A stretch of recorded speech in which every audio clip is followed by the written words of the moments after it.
I recently got in some of these dark den enclosures from Tarantula cribs, and we're going to answer the question, do they suck or are they good? Welcome to the Tarantula Collective. My name is Richard, and if you enjoy these Tarantula enclosure review videos, make sure you leave a like and don't forget to subscribe so you don't miss any new content coming out in the future. Before we jump into reviewing these enclosures, there's a few things I want to cover real fast. First off, neither Tarantula Cribs nor Dark Den has paid me to make this video. In fact, I don't even think I told them I was going to make the video. I definitely didn't tell Petco. So if Dark Den's down in the comments, give me a hard time, you know why. Even though I'm not getting paid to make this video, I did get these enclosures for free from Tarantula Cribs because they did pay me to do the product photography for their website. So he sends me the enclosures, I photograph them, edit them, send them back to him, and he uses them on his website. That's one of the ways that I make money to be able to do this channel and have this studio, is I do a lot of product photography, especially for Tarantula Cribs. So technically, I did get these enclosures for free, though they were part of the price of the job they hired me to do, but I don't think people will see the distinction. So the enclosures were free, the review is not paid for. But I plan on giving you my honest opinion because these are a little bit different than any of the other types of enclosures that I use. They've got these cool little doors on them that swing open. They don't come all the way off.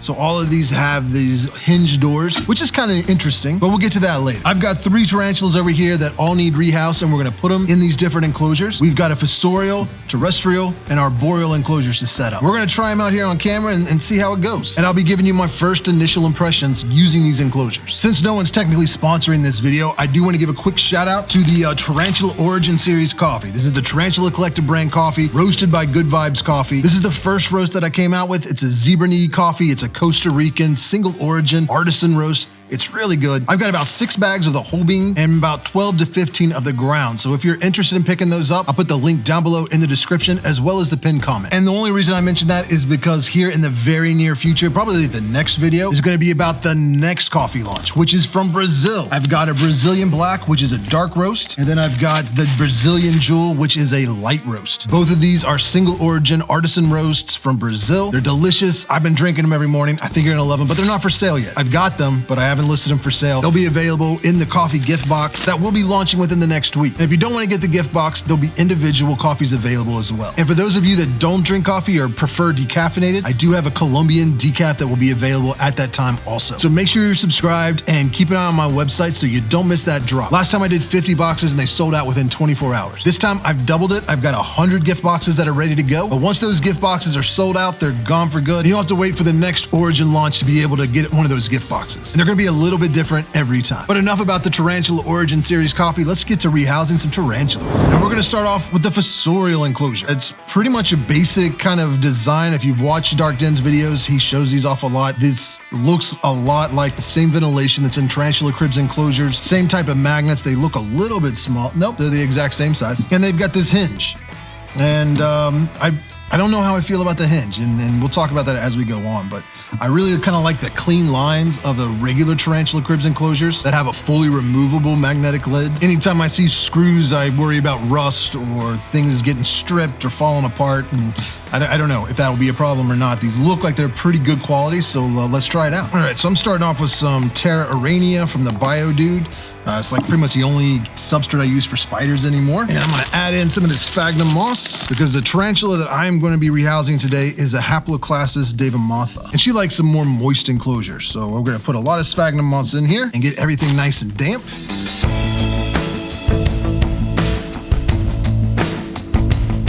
And then stir it up really nicely. And I'm gonna compact it down just a little bit. So we've got a good layer of damp substrate, and I'm gonna put some dry substrate on top. I'm gonna fill it up just below the ventilation. You can see that's kind of what it looks like. And then I'm gonna take my paintbrush here, and I'm gonna make a little burrow in the corner, kind of encourage it to go there. Definitely does not mean that it will. And I've got this branch. This is a cork branch. I'm gonna put some of those in here, mainly just for anchor points, in case it wants to kind of build up a web outside of its burrow. Break up some leaves. A little bit of sphagnum moss on top, just for a little bit more texture, give it more of a natural appearance. Now, this is not a bioactive enclosure, even though I'm using a lot of bioactive supplies. A little red sand on there, a little bit of gravel, and then I've got some sphagnum moss, some live sphagnum moss soaking in water. And we're just gonna pull off a little bit. And I'll put some in this corner. Pull off a little bit more. Shove that down in this corner. Looks like a little section of the outside. And now we're gonna move her over. Now right now she's in a 3x3 tarantula cube, and we're moving her into this. You can see the size difference. Now let's get her moved over. I've got a little bin here, because she is fossorial. I am gonna have to dig her out. Pull out some of this moss, and then I'm slowly gonna start putting some of this dirt out. Just kind of slowly moving, very carefully. I'm gonna try and get all the substrate out except for her burrow. So I've got pretty much all the substrate out except for her burrow, so now I'm gonna be very, very careful and see if I can prod her out or just kind of get everything else out of there but her burrow. And she is right here in the top of her burrow. So I'm gonna try and get everything else out. Oh, there she goes. Now she is running free. Got her.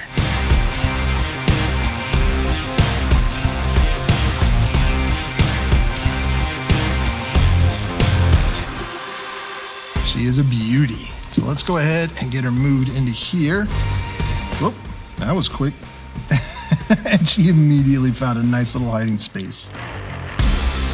So she is down there in her burrow. We got the first enclosure done. Let's move on to number 2. Up next is the terrestrial enclosure. Very similar to the fossorial, just smaller. This is 4x4x4. Same kind of lid.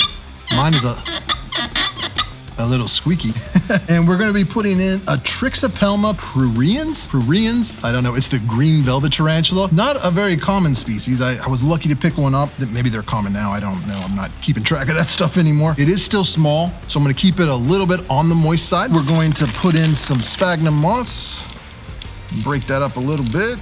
And the reason I do this is because the sphagnum moss will really kind of just absorb all that moisture and then slowly over time releases it. So it can keep your enclosure kind of moist and damp without, Jesus Christ. Alexa, turn on Tarantula Wall 1. So it'll keep your enclosure moist without having to have wet substrate. Really helps a lot with the humidity, even though we're not supposed to say that word supposedly. And so we got that nice and mixed up, and I'm just gonna compress it a little bit. And I also wanna make sure that I'm keeping the substrate, like the ground level, below these air vents. And then I'm just gonna add a thin layer of dry substrate on top, so they don't have to walk around on the slightly moist substrate. Get a little bit more sphagnum moss here, so just dried sphagnum moss. I just like the way it looks in enclosures when it's all broken up. It gives that natural look, kind of like dead plant material. And now we're gonna put in a hide.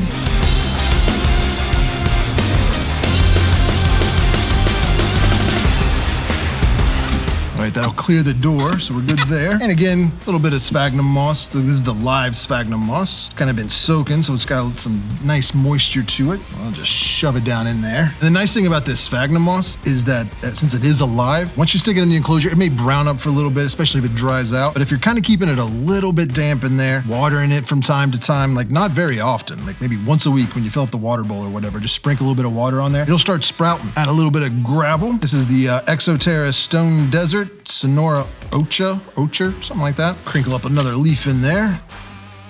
Oh no, forgot to put in a water dish in the last one. So we'll put in one little water dish there. And then for this guy, we'll put that water dish over here. And this girl's been staying out on top most of the time. She's kind of hiding back in her corner at the moment. I don't know if the green's showing up on camera. It's really not that noticeable. It's kind of a stretch to call them a green tarantula. Maybe when they're full grown, they'll look a little bit different, but there's just a little bit of greenish hue to the black legs. Definitely a beautiful spider. Got my catch cup handy. I'm gonna see if I can get her to just walk straight up. Whoa, she attacked the paintbrush. Just trying to get her to rehouse herself, but that's not looking like something she's interested in. So we'll just get her to go up here into the tube, bring the tube over, and then we will convince her to come back out. And there she goes. Now I'm gonna need to get her to move off here so I can close the lid, because I don't want to crush her. Oh, there had been plenty of room. So there we have her set up in her terrestrial home. Now, one thing that's cool about these enclosures, now that we've got 2 of them done, is that they've got these little grooves here on the top and bottom, and you can lock them right into place. So they're stackable. And finally, the Arboreal enclosure. This is front opening, still on a hinge. Top door does not come off, which I really like in the Tarantula Cribs enclosures. At least in the switch enclosures, you can open up the front, slides out, top comes off. This just has the 1 door, and it only opens up that much. So it's gonna be a little tricky rehousing them. I think they could kind of fit through that gap, but that's an issue you're gonna have with any of like the Exoterra or Zilla enclosures that also have a glass door. It's similar to this, so not a big deal. It'll be a Forminga Chilius or Forminga Chilius. I don't know how to say it. I don't speak Latin. So roast me in the comments with my horrible pronunciation. Get a little bit of substrate in there. Add some sphagnum moss. This is another species that likes a little bit of moisture, so I'm gonna put a little heavy on the moss. Put in some water, stir it up. Now I've got a couple of different pieces of cork bark here. I don't know which one I like the most. I think I like this one, and I'm gonna kind of put it in this way. I have to dig out a little spot for it. Slide that in there. It's kind of wedged nicely into place, and then I'm gonna pack the substrate around it to really kind of get it secured. I don't want it tipping or falling or anything like that. Add a little bit more dry substrate. I want to give her as much dirt as I can, so I'm kind of sloping it up a little bit. That way she can be arboreal, but then also kind of dig down into the ground, web all this up, and everything that she'll like will be available. Put a little bit of live moss in the corners, and just put in a little bit back here. A little bit of dried moss, put in some leaves, a water dish, and just a little bit of gravel. And there we go. This is the Arboreal enclosure. Now, this is another tarantula cribs enclosure. It's definitely not my favorite. It's essentially like 2-3 inch cubes that can go together. I mean, it's good for the versatility. You know, if you need, sometimes you need terrestrial, sometimes you need arboreal, but I don't know, I'm just not a huge fan of the way you have to open it up. So this particular enclosure, I would give like a 5 out of 10. This is gonna get sketchy. I'm gonna start off by just trying to remove the cork bark. I don't think she is in the enclosure now. I don't see her, but I'm gonna go ahead and put the lid on here just in case. I think she's down here in the webbing. Found her. Woo, a little bigger than I thought. See if I can get a few shots of her before she takes off running. Can't see too much, but she is pretty cool looking. Now she will get a lot darker, be that black color when she's full grown. For now, let's just go ahead and get her moved in. I'm just gonna convince her to climb up here a little bit. Whoop, she went right after me. Let's try that again. There we go. Into the enclosure that time. And she's already burrowing down underneath the sphagnum moss, so I'm not gonna bother anymore. There we go, we've got this enclosure done as well. So now we've got everything completely set up. We've got the arboreal, the terrestrial, and the fossorial enclosures. I'm gonna tell you what I like and what I didn't like. We'll start off with the likes. I like the magnets, obviously. I'm a big fan of these rare earth magnets. They're very strong and they work really well. I like the thickness of the acrylic. I think there's a huge misconception online because you look at pictures of acrylic enclosures and they all essentially look the same. But when you actually see these enclosures in person, they're right in front of you, you're able to handle them. You can see that the acrylic itself is a lot clearer than the cheap acrylic, and it's also a lot thicker. So it's not gonna warp as bad or as often or as soon or however you wanna describe that. And you're gonna be able to see inside it at a higher quality. It's gonna look a lot better than just buying the cheap one off Temu or Alibaba or whatever, Amazon. That's technically an acrylic enclosure, but like within a couple of months, it's very cloudy. And I really like the ventilation holes. There's a lot of ventilation, but they're very tiny holes, so you don't have to worry about fruit flies getting in and out or spiderlings getting in or out, but it will have enough ventilation, which is key. Now to what I don't like. Kind of what makes this specifically a dark tin enclosure, so I'm sorry, Petco. But the doors, I'm not that huge of a fan of. That's the one thing I really don't like about the Exoterra or the Zoomed or Zilla enclosures for spiders, is that when you open these doors, it leaves a gap that makes it very difficult. I mean, the spider could just squeeze right out that gap. You could panic and accidentally pinch them in it.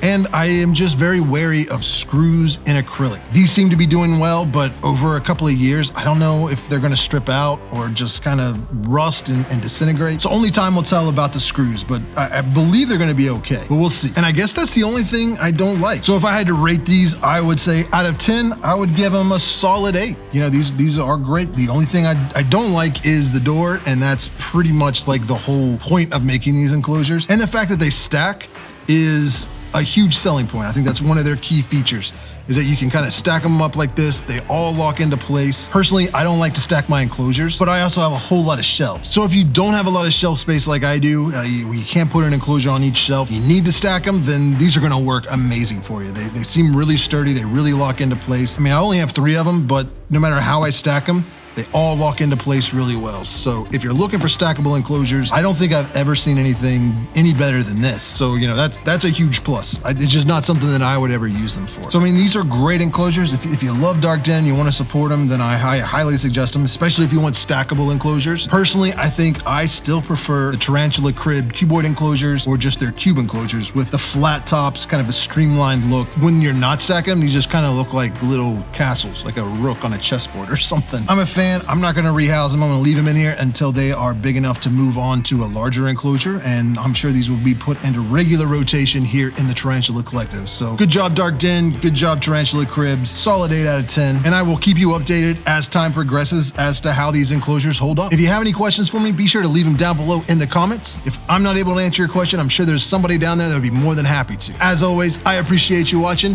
Subscribe if you want to see more. Thanks for buying Tarantula Collective merchandise, and I will see you next Tuesday.